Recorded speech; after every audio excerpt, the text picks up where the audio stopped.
pursue love, yet earnestly desire the things of the Spirit, especially that you may prophesy. For the one who speaks in tongues is speaking not to men, but to God, for no one understands, but he is speaking mysteries in the Spirit. But the one who prophesies is speaking edification and comfort and encouragement to men. The one who speaks in a tongue edifies himself, but he who prophesies edifies an assembly.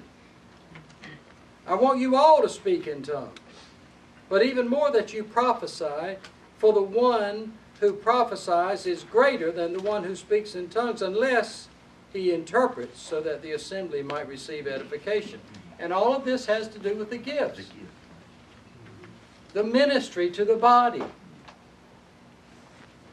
Now, brothers, if I come to you speaking in tongues, how will I benefit you unless I speak to you either by revelation or by knowledge or by prophecy or by doctrine?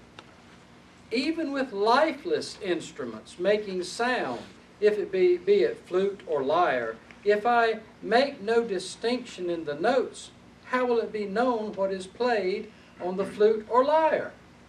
Now, I'll give you an example. Tell me the song that I am humming. How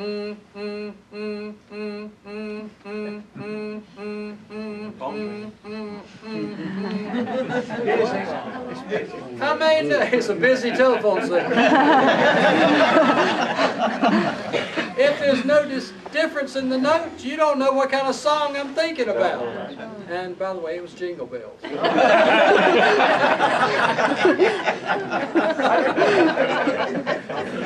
You got to make a difference in the notes. It's got to be understandable. And if a trumpet gives an unclear sound, who will prepare himself for battle?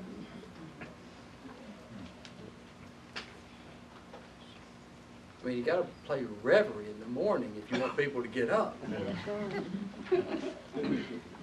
Not way down yonder in the pawpaw patch. That just won't work.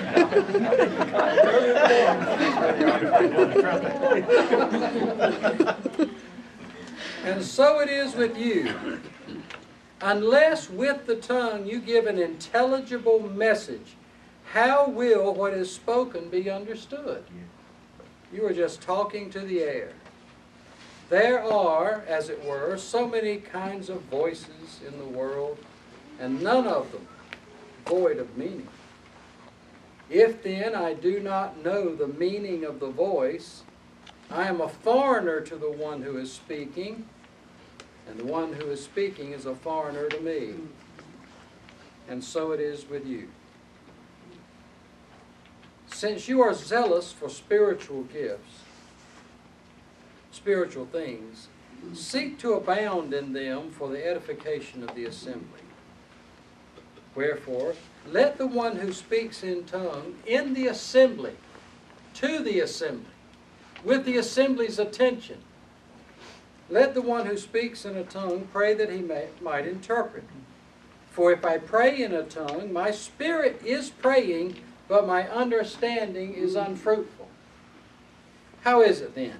I will pray in the Spirit, and I will also pray with the understanding. I will sing in the Spirit, and I will also sing with the understanding.